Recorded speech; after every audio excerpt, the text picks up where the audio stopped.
seated.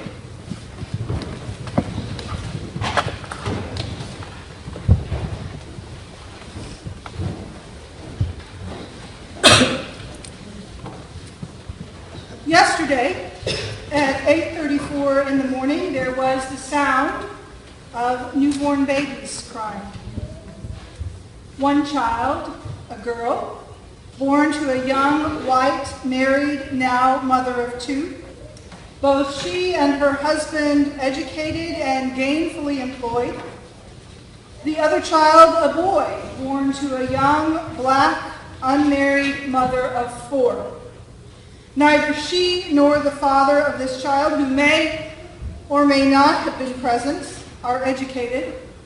And while they work, their income falls well below the poverty line. One child, the girl, will grow up in the finest of neighborhoods, have all the care she needs, go to the finest of schools, and have every opportunity that one could imagine.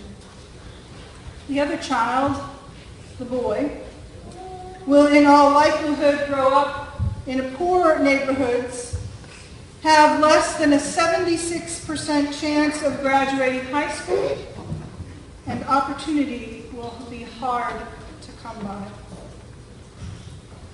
One child, the girl, all of the events and happenings of her life will be difficult for the world to forget, and the boy, well, the events and happenings of his life and his birth will be difficult for him to escape. One child is, of course, a princess, and the other, a pauper.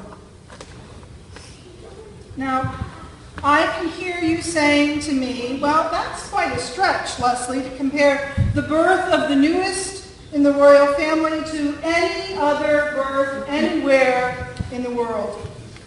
And that may be true, but I believe that in real terms, that divide that exists between you and me and the royal family is in fact the very same type of divide that exists in America between the races.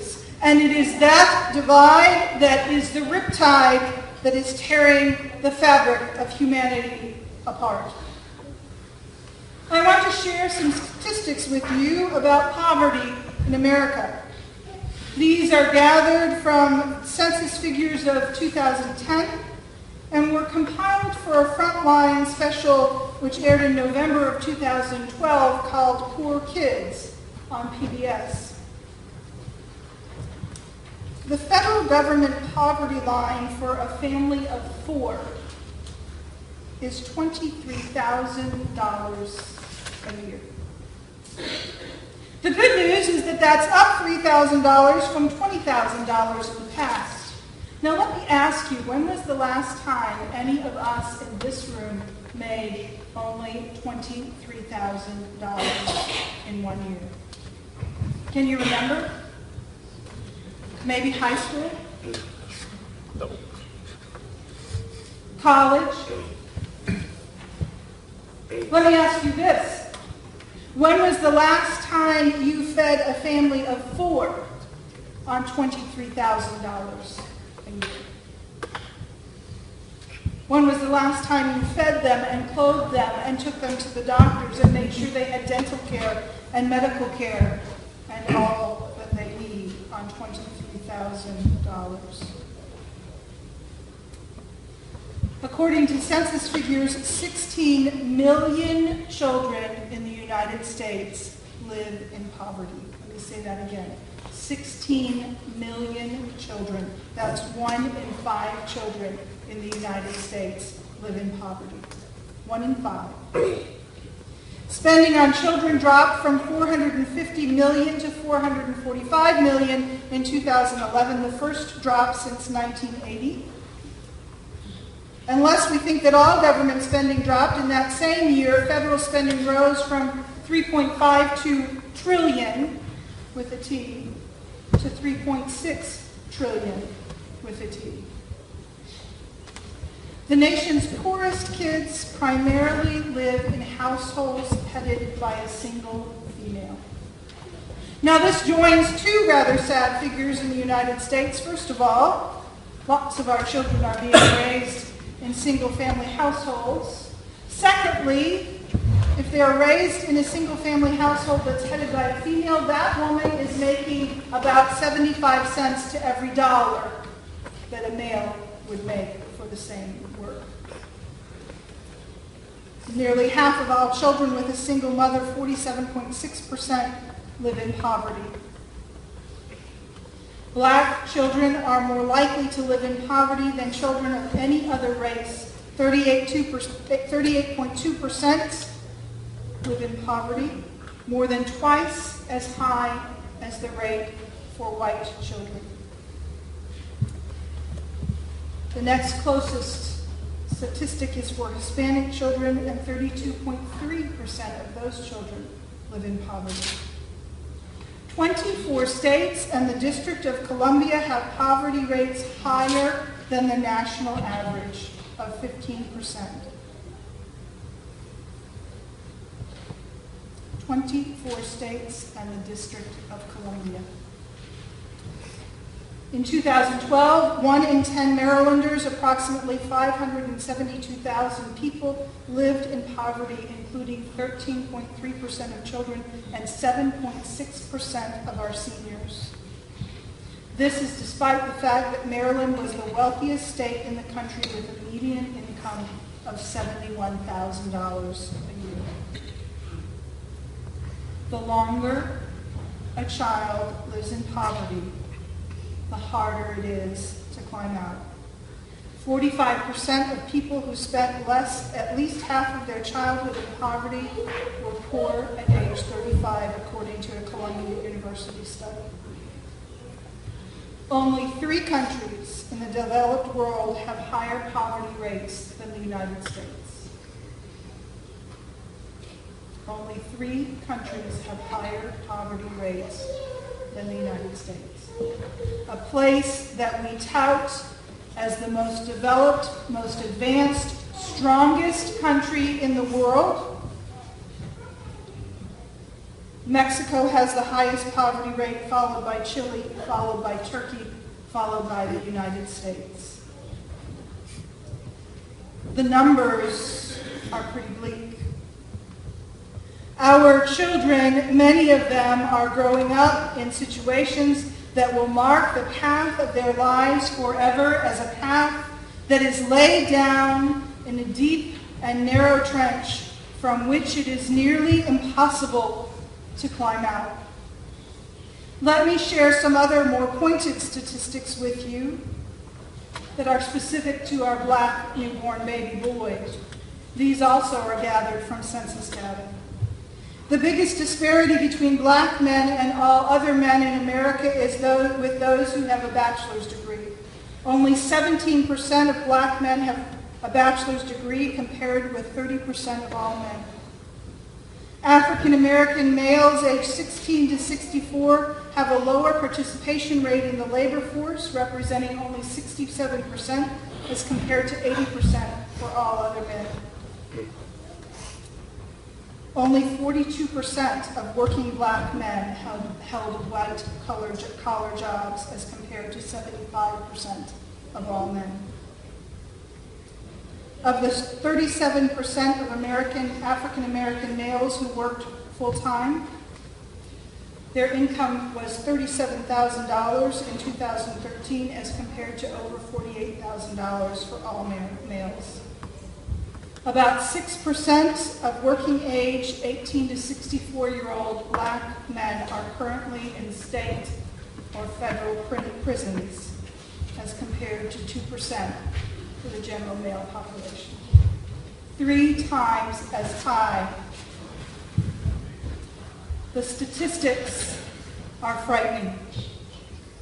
The disparity that exists between those who are making it and those who are not widens with each passing year, and the level of anger and frustration and resentment builds and builds and builds. In his address to the 1965 graduating class of Oberlin College, Dr. Martin Luther King Jr. cautioned that class that they must remain awake through a great revolution. The revolution he was speaking of was, of course, the civil rights movement, a movement that he believed would bring this nation into a time and space of equality for all people, no matter their race or gender. Dr. King said, and I quote, "There are all too many people who in some great period of social change fail to achieve the new mental outlooks that the new situation demands. There is nothing more tragic than to sleep through a revolution. There can be no gainsaying of the fact that a great revolution is taking place in our world today. It is a social revolution, sweeping away the old order of colonialism.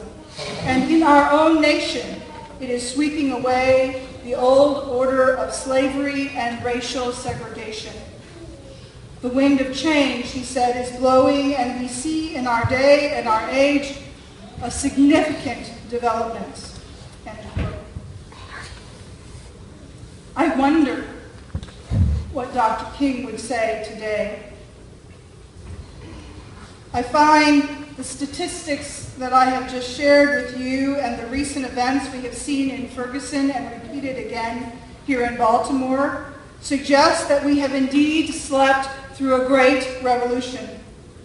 That while we have patted ourselves on the backs and celebrated the end of slavery and the creation, at least on paper, of equal rights for all people, we have put in its place systemic and systematic practices socially, culturally, educationally, and financially, which are designed to keep one group in power and the other enslaved. It boggles my mind to think of the events that led to the death of Freddie Gray.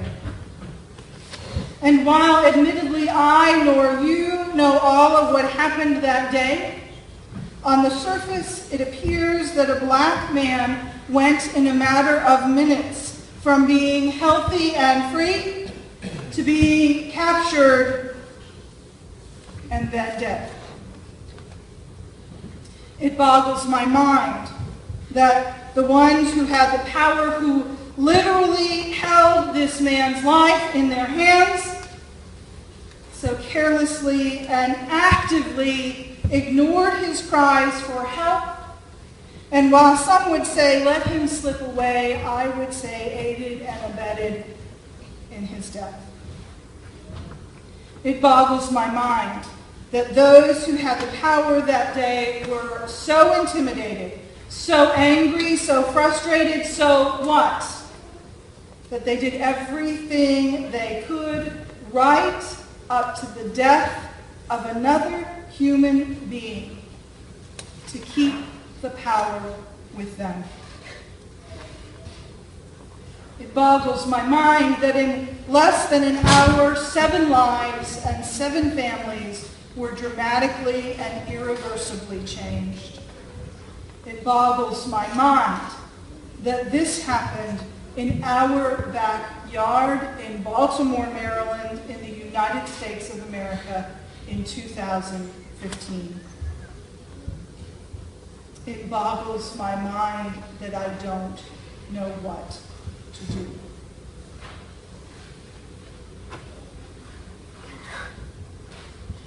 In the same speech at Oberlin, Dr. King went on to say, "Let nobody give you the impression that the problem of racial justice will work itself out. Let nobody give you the impression that only time will solve the problem." In 1965, Dr. King knew that this issue would not and could not work itself out, that time would not ever be our friend in solving the tension between the races.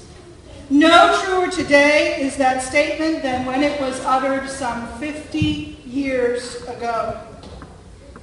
Dr. King believed, as do all of us, I think, that we have, through our advances in technology, made of the world a neighborhood.